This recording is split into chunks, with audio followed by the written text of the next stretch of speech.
अंधेरी रातें YouTube channel पर आप सभी का बहुत बहुत स्वागत है।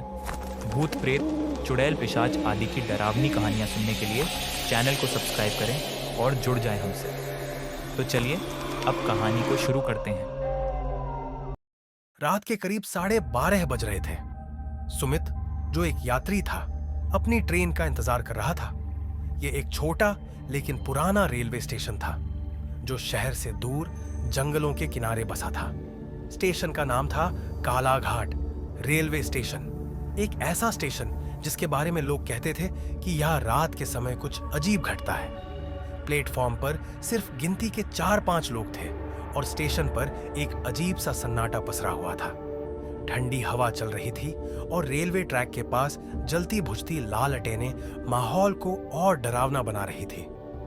स्टेशन मास्टर बूढ़ा था और अपनी कुर्सी पर ऊँघ रहा था। सुमित ने उसके पास जाकर पूछा, सर, ट्रेन नंबर 347 कितनी देर में आएगी?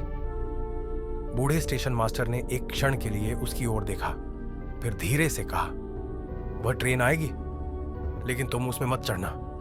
सुमित ने उसकी बात को मजाक समझा और प्लेटफॉर्म पर खड़ा हो गया। अचानक दूर से ट्रेन के इंजन की सीटी सुनाई दी। धुंध के बीच लाल और पीली रोशनी वाली एक पुरानी ट्रेन आती दिखी। ट्रेन की हालत जर्जर थी, मानो उसे कई सालों से ठीक नहीं किया गया हो। जैसे ही ट्रेन प्लेटफॉर्म पर रुकी, उसके दरवाजे अपने आप खुल गए। आश्चर्य की बात यह थी कि उसमें से एक भी यात्री नहीं उतरा और न ही उसमें कोई चढ़ रहा था। सुमित झिझका, लेकिन फिर ट्रेन में चढ़ने के लिए कदम बढ़ाया।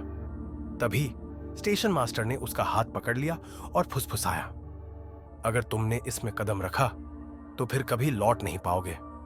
सुमित ने घबराकर मास्टर की ओर देखा। क्यों? मास्टर की आंखों में एक अजीब डर था। उसने धीमी आवाज में कहा, यह ट्रेन 50 साल पहले दुर्घटनाग्रस्त हो चुकी है। जो इसमें चढ़ता है वह लौट कर नहीं आता। सुमित को मास्टर की बातों पर विश्वास नहीं हुआ और उसने ट्रेन के अंदर झांकने की कोशिश की। तभी उसने देखा, ट्रेन की खिड़कियों के शीशों में धुंधली परछाइयां झलक रही थी। अचानक एक खिड़की से एक पीली आंखों वाली परछाई उभरी और तेज आवाज में चीखने लगी।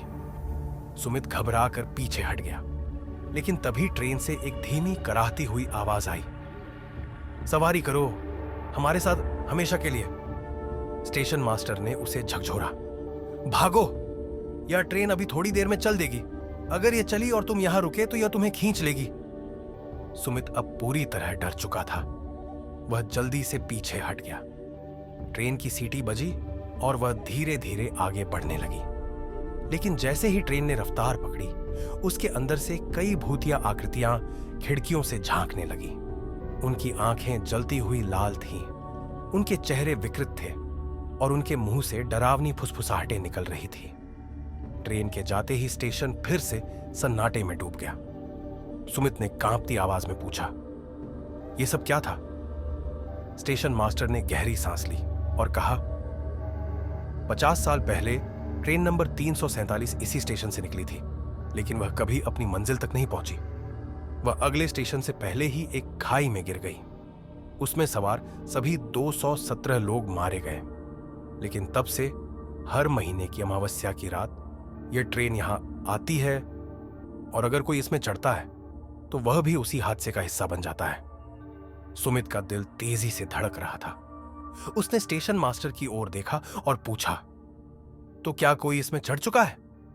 मास्टर की आंखें नम हो गईं। उसने कांपते हुए कहा, हां, और वे कभी वापस नहीं आए। सुमित वहां से भाग जाना चाहता था, लेकिन तभी उसे महसूस हुआ कि कोई उसे देख रहा है। उसने पीछे मुड़कर देखा। स्टेशन के कोने में एक काला धुआं धीरे धीरे आकार ले रहा था। उसमें से वही लाल आंखों वाली आकृति उभरने लगी। हमारी ट्रेन में आओ, यह सफर अधूरा है। सुमित ने जल्दी से अपना बैग उठाया और स्टेशन के बाहर की ओर भागा। वह बिना पीछे देखे अंधेरे रास्ते में दौड़ता गया, जब तक कि वह स्टेशन की रोशनी से पूरी तरह दूर नहीं हो गया।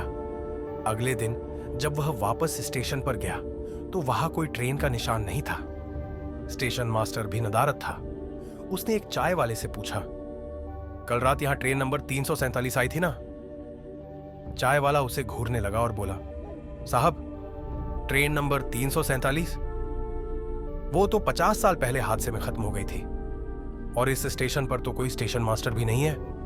ये तो पिछले 20 सालों से वीरान पड़ा है। सुमित के हाथ से चाय का कप छूट गया। उसके कानों में अभी भी वह डरावनी आवाज गूंज रही थी, हमारी ट्रेन में आओ, यह सफर अधूरा है।